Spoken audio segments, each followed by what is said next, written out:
in the Western Conference, what team has the most pressure to deliver?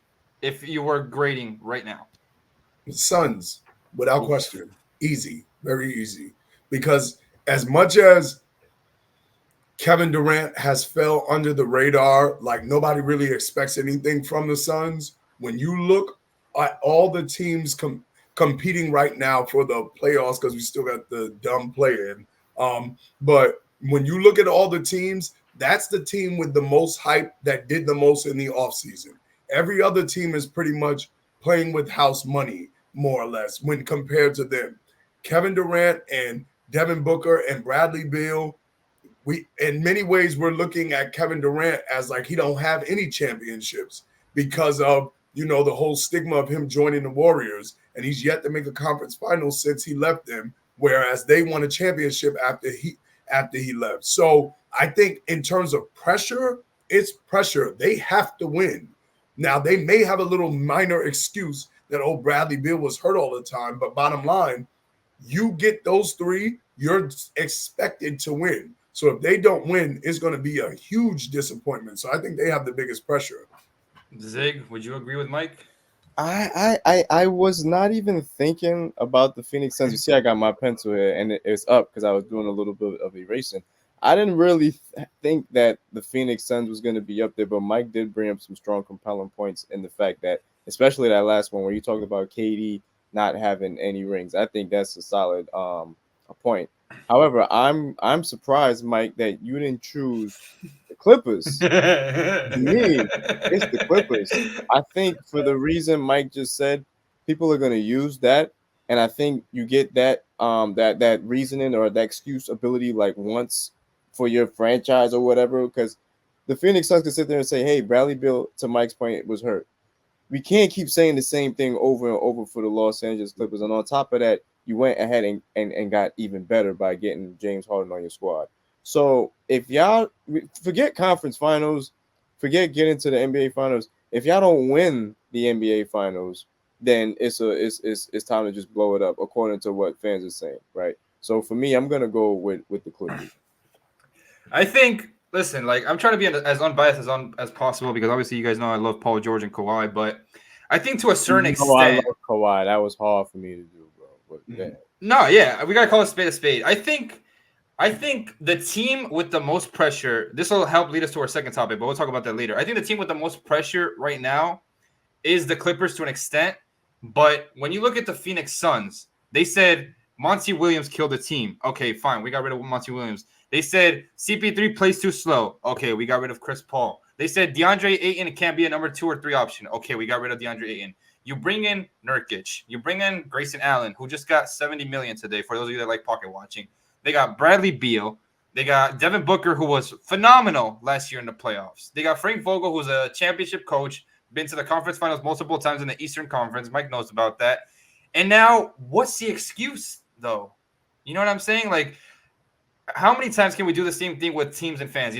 Listen, we're just fans. We just talk about outside of the game. But there's so many people that say, oh, the Suns were missing this. The Suns were missing that. Like, you guys want a 92 Dream Team with the 08 Redeem Team, with the 2012 team that went to London combined to have a chance. Like, enough with the excuses, man. At some point, you got to execute. Like, you guys are not on Twitter, but the last 2 or 3 weeks, I've seen people say, fire Vogel, trade this, trade that. I'm like, dude, how many excuses can we come up with for these teams? Like, enough is enough, man. I think the Phoenix Suns are most under pressure, honestly. When you say teams, even that statement is burying the lead, as they said, to use a journalistic phrase, because it's not the team, it's Kevin Durant. Let's call it what it is, fellas. We know what time it is. We're not going to look at this loss and say, dag, Devin Booker can't get it done, or dag, Bradley Beal can't get it done. We're going to look right at number 35 and say, Papa, what's up? What's up with the Slim Reaper? What's up, man? Like, and my wife doesn't watch basketball. She talked about it the other day. We was randomly talking about it. She was like, I wonder if he regrets leaving the Warriors. You think after they lose this year, nobody's going to ask him that? Everyone's like, if your wife, well, come on, wow. You think nobody's going to ask, like, yo, bro, you sure that was the best decision? Like, I'm just saying, like, go live your life and do what makes you happy. But it looks like he's chasing championships, and you were there to win championships in the Warriors. So do we not get to ask that after 5 years? And let's say hypothetically they get washed in the first round by the Timberwolves. Do we not get to look at him and ask the obvious question, bro, you sure this was the best idea? You don't want that back if you had the chance? I'm just saying, man. I think the team with the most pressure is the Suns. However, the player with the most pressure in the Western Conference is James Harden. No, come on, man. Nah. That's because you still believe something about him no one else does, sir. No, but No one cares. an underrated pick, I would say. He's not under pressure, but the way the media works, we know how the media works. To an extent, Shai Gilgeous-Alexander, right? Because Monday, April 8th, he was the MVP, and then Tuesday, April 9th, he wasn't the MVP. I don't understand how the media made him the MVP, and then 2 days later, they were like, okay, it's going to be Joker now. So a lot of people think OKC is sweet right now. They're like, oh, the Lakers are going to throw the game to play the OKC. They're like, oh, the Warriors are going to play OKC and have a chance. They're saying the Thunder are sweet, man.